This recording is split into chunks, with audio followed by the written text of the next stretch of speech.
은혜 받으실 하나님의 말씀은 스가랴서 11장 1절부터 3절까지 우리 한 목소리로 있습니다. 네바노나 네 문을 열고 불이 네 백향목을 사르게 하라. 너 잣나무여 곡할지어다. 백향목이 넘어졌고 아름다운 나무들이 쓰러졌음이로다. 바산의 상수리 나무들아 곡할지어다. 무성한 숲이 엎드려졌도다. 목자들이 곡하는 소리가 나며 그들의 영화로운 것이 쓰러졌음이로다. 어린 사자의 부르짖는 소리가 나며 이는 요단의 자랑이 쓰러졌음이로다. 아멘. 할렐루야. 우리 한번 선포합시다. 나는 수지 맞은 인생입니다. 아멘. 할렐루야. 수지 맞은 인생. 생각지도 않는 하나님의 은혜가 우리에게 임할 때에 수지 맞은 인생인 줄 믿으시기를 바랍니다. 저는 오늘 본 말씀 스가랴서 11장 1절로 3절 말씀을 가지고 최강자라 해도 멸망할 수 있다라는 제목으로 은혜 받는 시간 되시기를 원합니다. 예나 지금이나 우리들에게 전해 내려오는 옛 성현의 가르침이나 또한 우리 전에 내려오는 속담이나 말 가운데는요, 실제 생활 속에서 깨달음과 또 다시 한번 우리들의 삶 속에서 교훈으로 받아들일 필요가 있는 말이 참 많습니다.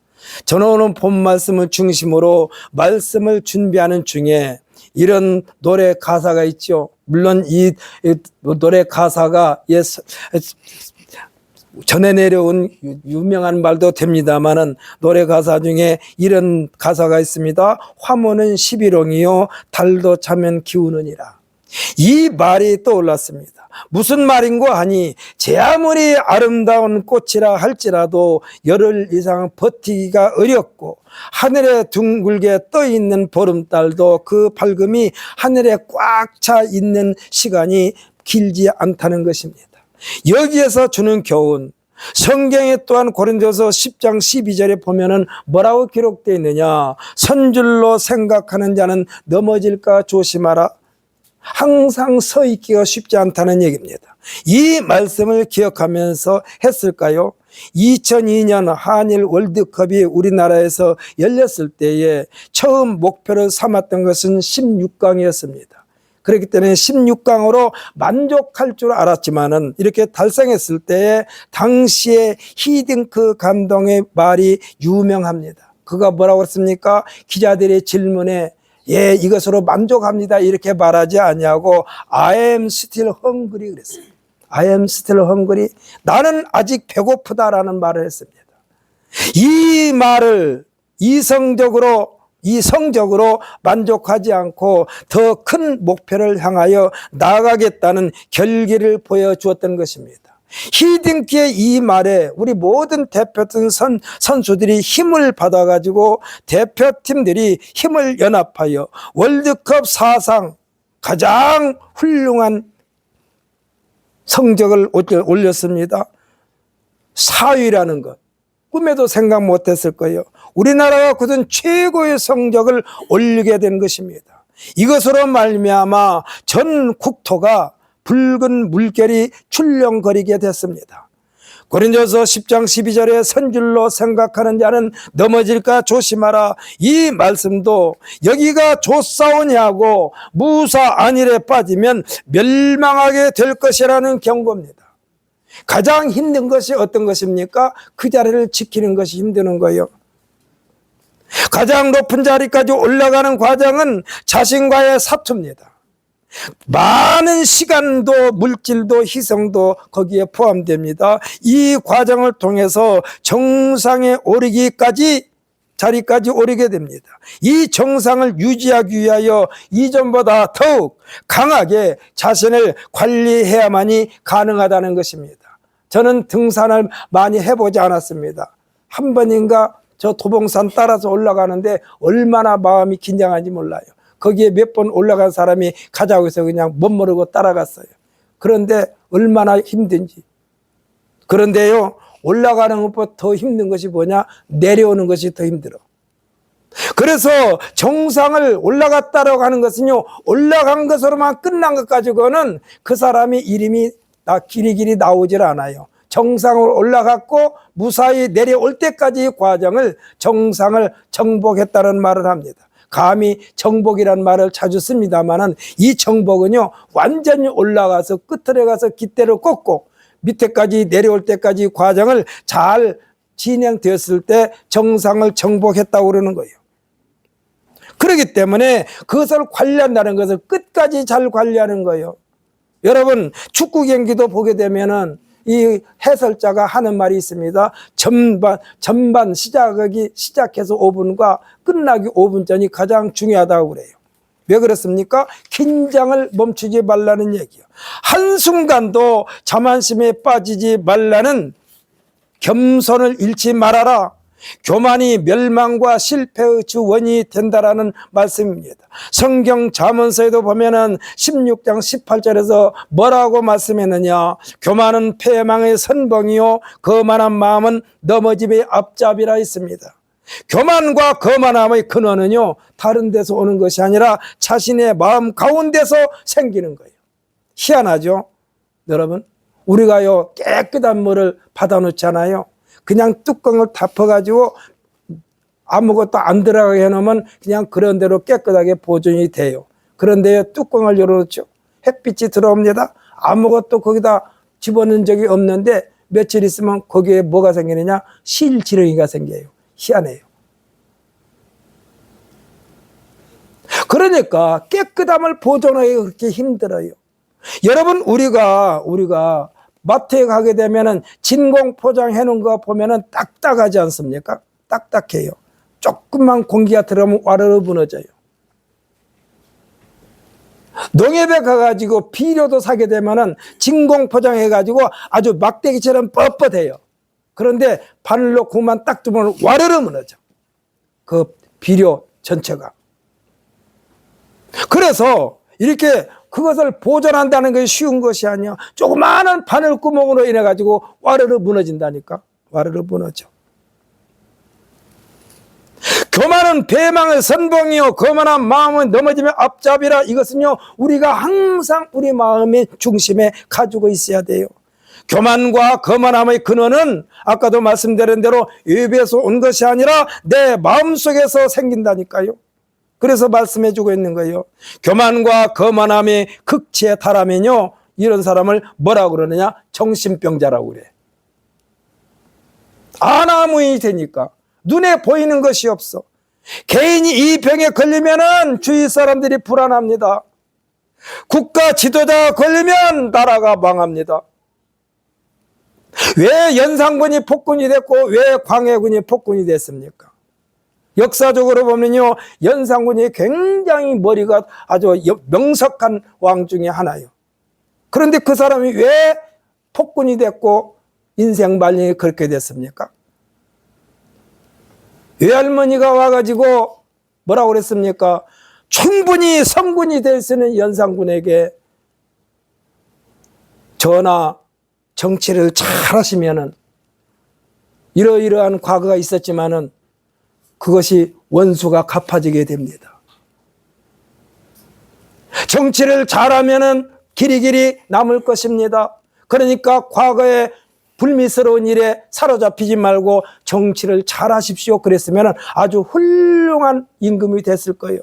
그런데 외할머니가 와가지고 자기 딸이 어떻게 죽었는가에 대해서 계속해서 연산군한테 주입시키니까 연산군이 폭군이 돼버렸어요. 자기 어머니 원수 갚으려고. 가장 충신 중에 충신이었던 상선, 지금으로 말하면 비서실장이나 마찬가지죠. 내시가 그에게 말하면 직언을 했어요. 전하 그러지 마옵소서. 나중에 말을 못하게 혀를 구멍을 뚫어버렸어. 그리고 나중에는 또 칼로 죽여버렸어. 바른 말은 사람을 죽인 거예요. 정신병자가 된 거예요. 연산군이. 그래서 폭군이 된 것입니다. 광해군도 마찬가지요. 광해군도요. 임진왜란이 일어났을 때 얼마나 잘했는지 몰라요. 참 잘했어요. 그런데 이 광해군도 교만과 거만함이 물들어가지고 폭군이 돼가지고 그 사람도 쫓겨났어요. 국가 지도자가 이게 걸리면 나라가 망한다니까. 이와 같은 역사는요 부지기수입니다. 오늘 본문에서 언급한 레바논이나 백향목이나 잣나무나 요단은요 하나님께서 일찍이 택하여 하나님의 뜻을 이루어가는 이스라엘이라는 나라와 이스라엘 백성들을 앞에서 이끌고 나가야 되는 지도자들을 상징합니다. 이스라엘의 권위 있고 존경받는 지도자들을 상징하며 불에 타거나 쓰러지는 것은요 이스라엘 사회의 파멸과 멸망을 의미하는 거예요. 이는 오늘날 성도들이 공동체인 교회를 말하기도 합니다. 그러므로 성도들이 성경을 읽을 때에 무거운 마음으로 심각한 마음으로 받아들일 필요가 있어요.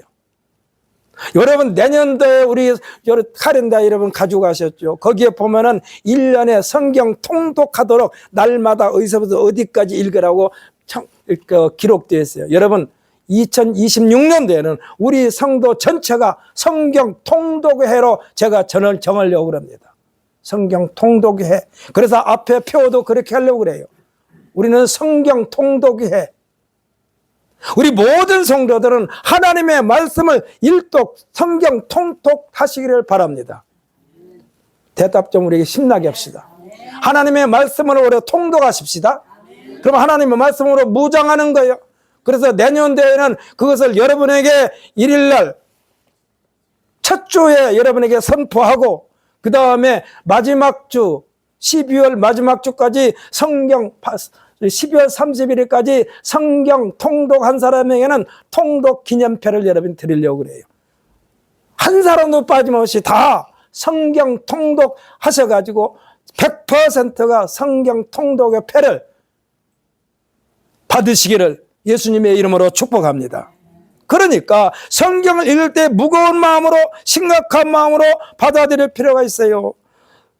성전 건축에 사용될 만큼 귀하고 훌륭한 나무들로 비유되어 하나님의 통치 아래에 있는 훌륭한 지도자 모습으로 묘사되기도 합니다만 레바논의 백향목과 바산의 상수리 나무는 이스라엘의 지도자를 일컫습니다. 지도자들이 쓰러지는 것은 이스라엘 전체의 파멸과 멸망을 가져온다는 것입니다. 하나님께서 심지가 굳은 사람은 리더로 세우십니다. 마귀는요 사탄은요 심지가 굳은 리더 지도자를 쓰러뜨리기가 어렵지만 지도자를 쓰러뜨리면 그 집단이 순식간에 통째로 삼킬 수 있기 때문에 끝없는 전술과 전략을 동원해요. 이 마귀와 사탄이 어떻게 동원을 합니까? 보암직스럽고 탐스럽고 보기에 아름다운 것들로 유혹해요. 달콤한 말로 여러분 유혹할 때 얼른 넘어가지 마십시오. 달콤한 것은요 쉽게 오는 것이 아니요 내가 노력하고 땀 흘려서 얻은 달콤함이 진짜 나의 것으로 되는 거예요. 내가 수고하지 않고 달콤한 것은요 거기에 분명히 어떠한 음모가 숨겨져 있다고 생각하면서 조심조심 또 조심하시기를 예수님의 이름으로 축복합니다. 제 아무리 훌륭한 지도자라 할지라도 한두 가지의 약점이 있기 마련이에요. 이 약점을 보강하기 위하여 훌륭한 지도자 옆에는 훌륭한 지도자 못지않은 훌륭한 참모, 훌륭한 보좌관이 있어야 하고 끝없는 인재 양성 기관과 훌륭한 인재를 등용시켜야만 합니다. 성경에는요 훌륭한 지도자 밑에서 훌륭한 후계자를 키운 장면이 나옵니다. 예를 들면 하나님의 사람이라고 우리가 불리죠. 모세 옆에는 하나님의 신실함이 묻어있는 신지가 굳은 굳건한 믿음을 소유한 여호수아와 칼렙이 있었습니다. 예수님은 지상의 공생애 가운데에 예수님의 빈자리를 채우게 하시려고 12 제자를 양성했습니다. 마태복음 5장 뚜껑을 쫙 열면 뭐라고 나옵니까? 많은 무리들이 나와 있지만은 제자가 나온지라 그랬어요. 제자가 나온지라. 많은 무리에게는 예수님도 그렇게 큰 관심은 없었어요. 많이 모이는 게 중요하지 않아요. 제자들이 나온지라 입을 열어 가르쳐 가라사대. 제자들에게 초점이 맞춰져 있습니다. 사랑하는 성도 여러분, 저는요 새벽에 우리 성도들의 이름을 하나하나 부르면서 거기에다가 제가 뭐 집사니, 목사니, 권사니 이런 거 호칭 안 붙여요. 이종걸 성도, 이선재 성도, 양종래 성도, 끝까지 우리 성도들 한 사람 한 사람 이러면서 성도 하면서 하나님이여 이들이 진짜 성도 되게 하옵소서 하고 기도하고 있습니다. 그리고 12제자와 같이 끝까지 믿음을 굳건히 지키는, 순교를 각오하는 우리 성도들이 되기를 위하여 간절히 기도하고 있습니다. 그러니까 성도가 먼저요. 집사나 장로나 목사가 먼저가 아니야. 성도 아닌 지도자들이 얼마나 많습니까? 오늘 지금 본문에서 네바논이나 백향목이나 이 모든 것들은요, 지도자 역할을 제대로 못하니까 이들을 지금 향하여 말씀하시는 거예요. 그 요즘 예수님께서 이렇게 12제자를 양생했어요. 그런데 그 가운데 한 사람은 아무리 깨우쳐도 안 들어가. 바늘 끝이 안 들어가. 그 사람이 누굽니까? 가룟 유다요. 선생님을 팔아버렸어. 나중에는 어떤 사람은 또 이렇게 얘기하더라고요. 그냥 그 사람은 믿음이 좋아서 그런지. 가룟 유다에 대해서 뭐라고 그러냐? 가룟 유다는 예수님은 십자가에 못 박아서 죽여도 다시 살아날 수 있는 능력이 있기 때문에 팔았다. 이런 식으로 해석한 사람도 있어. 가룟 유다의 믿음이 그렇게 좋았다. 엉뚱한 말을 해요. 성경에 기록되지 않는 말을 해서는 안 돼요. 가룟 유다는 그와 같은 아주 훌륭한 믿음의 소유자였다. 그래서 예수님은 십자가에 못 박아 죽여도 다시 살아난다는 것을 믿었기 때문에 팔았다. 이런 말을 하는 사람이 있어요. 그러나 12제자 가운데에 가룟 유다는 용서를 받을 길이 없어요. 왜? 자살해버렸기 때문에. 자살하지 않았다면 모르겠어. 예수님은 이렇게 12제자를 양성했어요. 그래서 성경책을 우리가 쭉 읽으면 항상 제자들이 중심이요.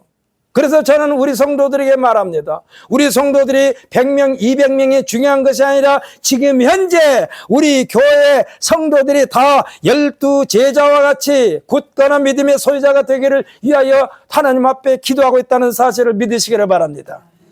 그러면서 이들 가족 전체가 한시 빨리 하나님의 생명책에 이름이 기록되기를 원하고 있습니다. 예수님은 뭐라고 그러느냐? 이스라엘 백성들이, 아니 성경에서 뭐라고 그러느냐? 이스라엘 백성들이 하나님 지금 살아계신 겁니까? 어떻습니까? 우리를 지키겠습니까? 버리셨습니까? 이렇게 믿음이 흔들리고 하나님 앞에 이렇게 말했을 때에 하나님이 뭐라고 했습니까? 내가 너희 이름을 내 손바닥에 새겼다라고 그랬어요. 손바닥에 하나님이 우리의 이름을 새긴 줄 믿으시기를 바랍니다. 우리 성도들 한 사람 한 사람이 하나님의 손바닥에 새겨져 있어요. 여기서 새겼다는 것은 뭡니까? 지울래야 지워지지 않는다는 얘기요. 여러분의 이름, 내 이름이 하나님 손바닥에 새겨졌다고 생각하면 얼마나 감격스럽습니까? 얼마나 감격스럽습니까? 예수님의 빈자리를 채우기 위하여 그들에게 유임하려고 12제자를 양성했습니다. 그리고 이들에게는 또 뭐라고 그러냐? 섣불리 나대지 말 것도 신신당부했어요. 섣불리 나대지 말아라. 이것이 곧 교만과 거만함을 싹트지 못하게 하시는 사전 방패책을 말씀하신 거예요. 철저하게 성령이 사람에 대한다 했습니다. 성령의 권능은 나에게서 나오는 것이 아니라 위로부터 유임받은 하나님의 능력이라 할 수 있습니다. 이것을 믿으십니까? 어저께인가 김장 마치고 나서 우리 김경수 집사님이 이야기를 하면서 그거 위에서 주신 힘이야. 이거 어마어마한 고백이요. 어마어마한 고백이요. 우리 김정수 집사님, 위에서부터 주신 힘으로 끝까지 건강 완주하시기를 예수님의 이름으로 축복합니다. 이거는 김정순 집사님 이름만 불렀지 성도 여러분 한 사람 한 사람을 부른 것으로 생각하고 여러분에게 다시 한번 선포합니다. 끝까지 위에서부터 주신 힘으로 건강을 유지하시기를 예수님의 이름으로 축복합니다. 초대교회 사도들이 활동이 그랬어요. 초대교회 집사들의 상징으로 등장하는 스데반 집사의 순교 정신도 성령으로 가능했습니다. 위로부터 주어지는 능력으로 가능했다는 사실을 믿으시기를 바랍니다. 여러분, 제가 늘 말씀드리죠. 혹시 여러분이 눈이 밑으로 내려가면 서서 왔다 갔다 하세요. 괜찮아. 여러분 아무리 여기서 앞에 왔다 갔다 춤춰도 괜찮아.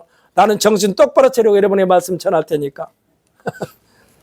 기독교의 역사의 뿌리와 기둥과 골격을 세운 사도 바울 역시 그가 자신에게 주어진 국가로부터 부여받은 사명을 감당하기 위하여 다메섹으로 출장 가는 노정에서 급하게 하나님의 능력, 예수님께 내려보내신 성령으로 말미암아 나라로부터 주어진 권력보다 나라보다 더 높으신 하나님의 권능으로 이전의 권력을 배설물로 여길 만큼 다 포기하고 하나님의 일을 했다는 사실을 믿으시기를 바랍니다.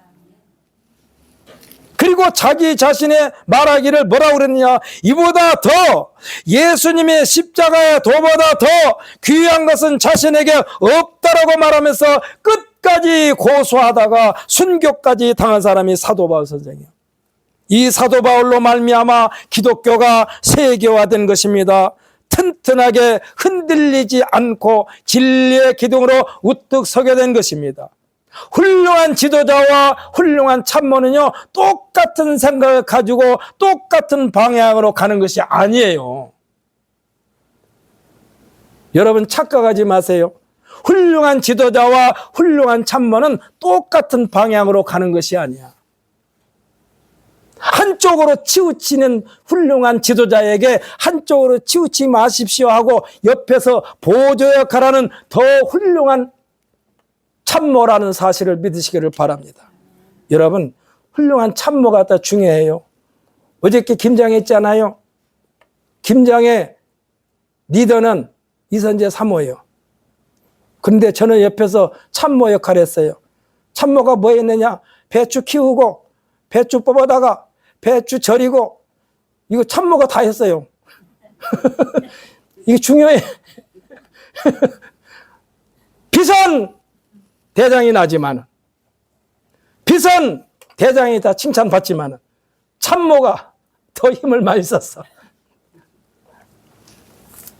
그래서 지도자와 참모가 같은 방향으로 가면 안 돼요. 망해요. 참모가 옆에서 잘 버텨줘야 돼요. 훌륭한 지도자가 아차하고 놓치는 것을 챙기거나 잘못된 판단 결정을 다시 한번 재고 점검하게 하는 역할이 뭐냐? 참모가 하는 역할이요. 그러려면 훌륭한 참모는요, 훌륭한 지도자보다 더 많은 것을 알기 위하여 피나는 노력이 요구된 줄 믿으시기를 바랍니다. 여러분, 밥을 먹고 나서 수고하는 사람이 누굽니까? 우리 양정리 교수님한테 물을게요. 밥을 먹고 나서 수고한 사람이 누굽니까? 설거지한 사람이. 여러분, 밥 하는 사람한테는 칭찬하는데 설거지한 사람한테 칭찬하는 사람이 별로 없어. 사실은 설거지한 사람 참 힘드는 거예요. 설거지한 사람이 있어야 돼요. 그러니까 여러분, 앞으로는 밥을 잘 먹고 나서 밥 한 사람한테 아이 잘 먹었습니다, 수고했습니다만 하지 말고 설거지한 사람한테도 수고했다고 말해야 돼. 대답을 안 하네. 오늘 본문 1절에 보면 네바노나 네 문을 열고 불이 네 백향목을 사르게 하라. 이 예언은요, 이스라엘에게 닥친 파괴와 심판을 경고하는 메시지입니다. 이거는 성도들에게 하신 말씀이요, 하나님의 말씀을 믿는 자들로 하여금 정신을 차리게 하는 반면교사입니다. 레바논의 백향목, 바산의 상술이 나무는 지도자들의 권위와 영광이 사라지는 것을 비유합니다. 지도자들이 심판을 받게 되면 백성들이 흩어지고 고통받고 방황하게 되는 것을 사탄 마귀가 가장 즐기는 면이에요. 예수님은 자신이 십자가에서 죽으실 때에 제자들이 다 떠나게 될 것이라고 말씀하셨습니다. 예수님은 자신은 선한 목자라고 했습니다. 목자를 치면 양을 흩어진다 했습니다. 예수님은 성경 스가랴서 13장 7절의 말씀으로 제자들을 교훈하신 것입니다. 만군의 여호와가 말하노라, 가라 깨어서 내 목자 내 짝된 자를 치라. 목자를 치면 양이 흩어지려니와 했어요. 하나님께서 성도 한 사람 한 사람이 하나님의 나라를 영화롭게 하는 도구가 되기를 원하시면서 성도 한 사람 한 사람을 사회의 근간을 굳게 해야 된다는 말씀을 하신 것인 줄 믿으시기를 바랍니다. 여러분, 한 사람 한 사람이 굉장히 귀중해요. 아주 귀중해. 한 사람 한 사람이 그렇게 귀중해. 나 하나쯤이 하지 마세요. 나 하나쯤이 하지 마세요. 어저께 우리 집사님들이 오셔서 이렇게 김장하는데 우리 이영애 집사님께서 오셨길래 집사님 웬일로 오셨어요? 그랬더니 김장한다고 오셨대요. 그래서 참 안 오셔도 되는데. 근데 다른 사람들 김장할 때 우리 이영애 집사님이 성전을 다 청소했어. 얼마나 감사한지. 얼마나 감사한지. 여러분, 사랑하는 마음으로니까 즐거운 거요. 여러분, 하나님의 일을 할 때 즐거움으로 하시기를 예수님의 이름으로 축복합니다. 인상 쓰면서 하지 말고 즐거움으로 하세요. 즐거움으로. 똑같은 일을 하면서 즐거움으로. 우리는 가끔 수백 년이 지났는데도 성벽이 견고하게 그 유형을 드러내고 있는 것을 보게 되는데 특징이 있습니다. 어떤 특징이냐? 성벽을 쌓은 그 큰 돌들이 하나하나 정교하게 서로가 서로를 지탱하도록 석공들이 견고하게 쌓았다는 것입니다. 만약에 돌들이 자신들의 독특함을 드러내려고 했다면 불가능했을 것입니다. 사랑하는 성도 여러분, 성도들은요, 하나님께서 우리에게 말씀하신 것처럼 너희는 나의 철퇴요 병기라고 하신 것처럼 언제나 하나님이 필요에 따라 때로는 철퇴로서 때로는 병기로서 내어드릴 자세를 항상 갖추고 계시기를 예수님의 이름으로 축복합니다. 언제 어떻게 쓰실지 몰라. 이러려면 언제나 겸손해야만 가능해요. 언제나 겸손해야만 가능해. 겸손은요, 성벽을 이루기는 돌들의 모습입니다. 수백 년 동안 그대로 있잖아요. 경주에 가보면 첨성대가 있지 않습니까? 첨성대. 누가 그러더라고요. 저 안 세봤는데. 첨성대 벽돌 하나하나가 몇 개냐? 365개인가 360개인가 그러대요. 어떻게 옛날에 1년 360일을 그렇게 계산해가지고 그렇게 정교하게 쌌을까? 그대로 보존되고 있지 않습니까? 돌 하나하나가, 벽돌 하나하나가 다 겸손하기 때문에 가능한 거예요. 오늘 본문에 보면 곡할지어다라는 말이 2번, 3번 반복됩니다. 누구에게 한 말입니까? 지도자들에게 하신 말이요. 지금 때가 어느 때인데 그렇게 한가롭게 무사한 일에 빠져 있느냐? 비상시국이라는 것입니다. 이대로 가면 이 나라가 사라지게 될 것이다. 쓰러지게 될 것이다. 멸망하게 될 것이다. 이 말씀을 남의 동네 불경하듯이 가만히 있을 일이 아니라는 말씀입니다. 우리나라가 금년도에 다른 때보다 새 생명이 더 많이 태어났대요. 새 생명이. 그러니까 엄마들이 수고를 많이 한 거예요. 새 생명이 많이 태어났대요. 다른 해보다. 왜? 작년인가 재작년인가 그랬다니까 인류학자가 지구상에서 가장 먼저 사라질 나라가 대한민국이다. 왜? 아기를 안 낳으니까. 이거는요, 인류학자를 통해서 하나님께서 우리에게 주신 경고로 받아들이면 돼요. 아멘? 그래가지고 엄마들이 그래 힘들지만 낳아야지. 그래 힘들지만 새 생명을 낳게 해야지. 낳아야지. 얼마나 힘들어요. 쉽게 얻어진 생명이 아니요. 인구수가 금년도에 좀 증가할 것 같아요.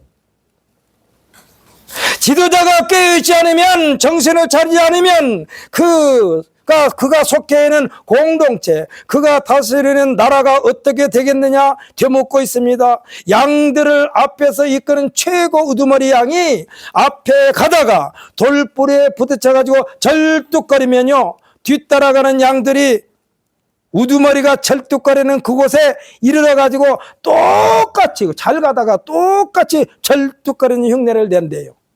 이 지도자가 그만큼 중요해.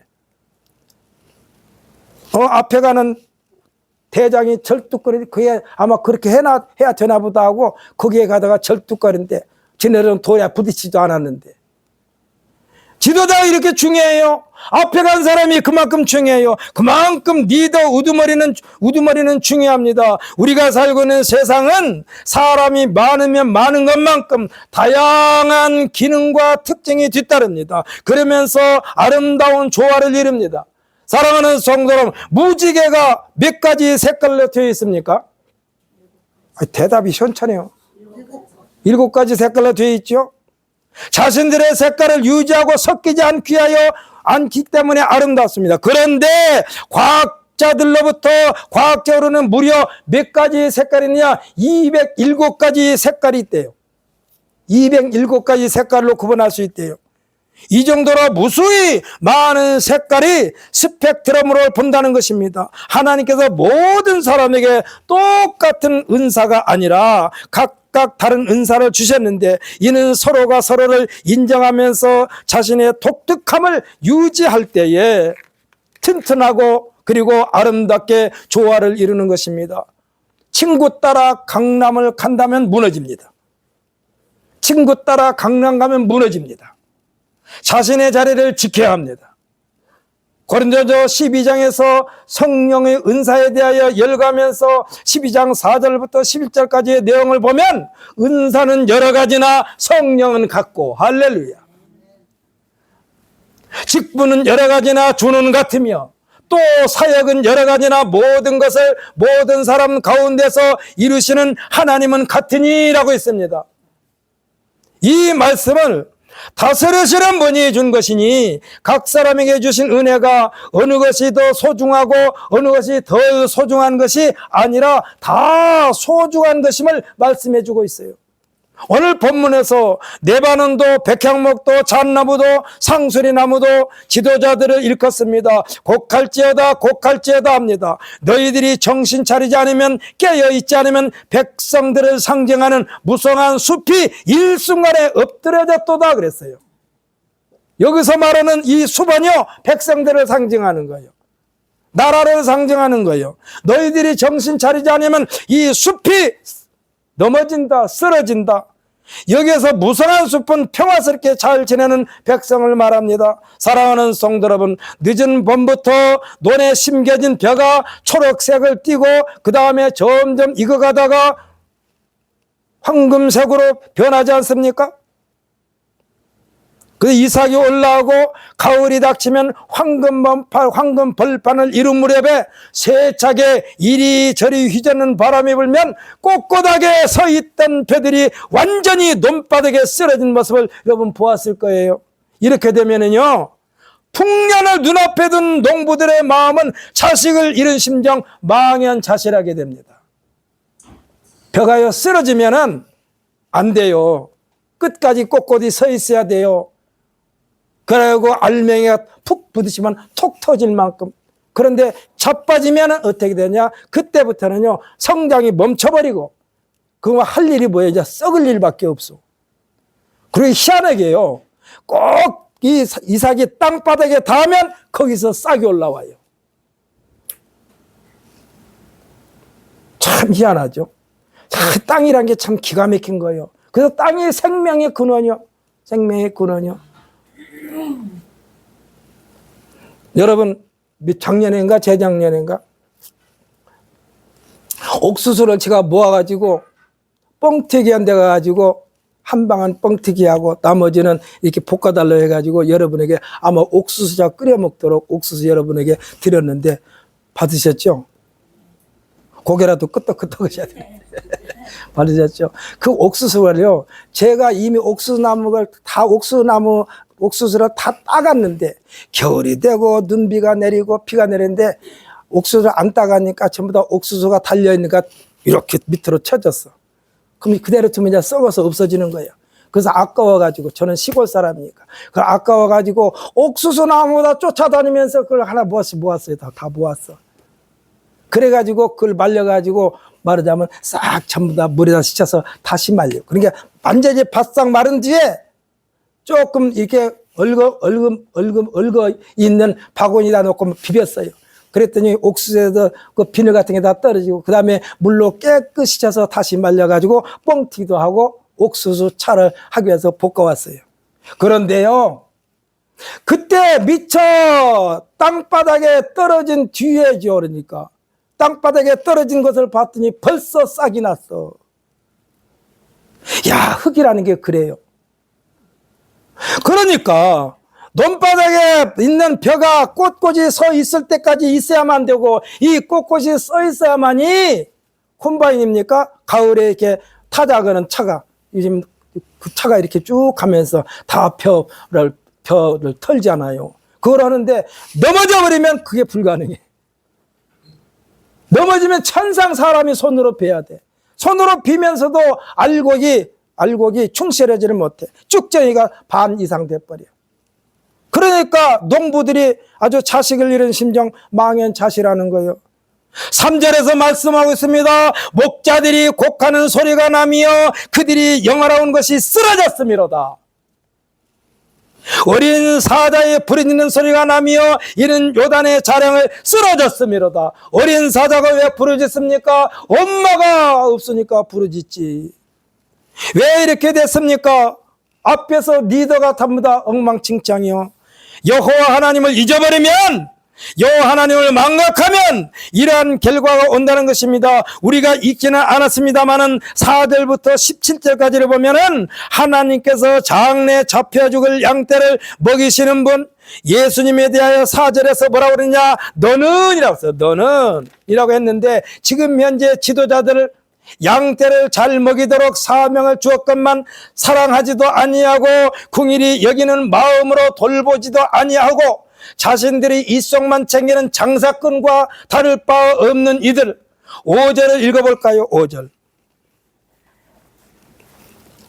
함께 읽습니다. 사들인 자들은 그들을 잡아도 죄가 없다 하고 판자들은 말하기를 내가 부유하게 되었은즉 여호와께 찬송하리로다 하고 그들의 목자들을 그들을 불쌍히 여기지도 아니하도다. 아멘 할렐루야. 핍박하고 거들떠보지도 않음은 사랑과는 아주 거리가 먼 계모의 모습이요. 계모도 훌륭한 계모 있어요. 에브라함 링컨 대통령 같은 경우에는 엄마가 일찍 돌아가셨어요. 그런데 계모가 뒷바라지를 잘해가지고 훌륭한 대통령이 된 것이 에브라함 링컨이요.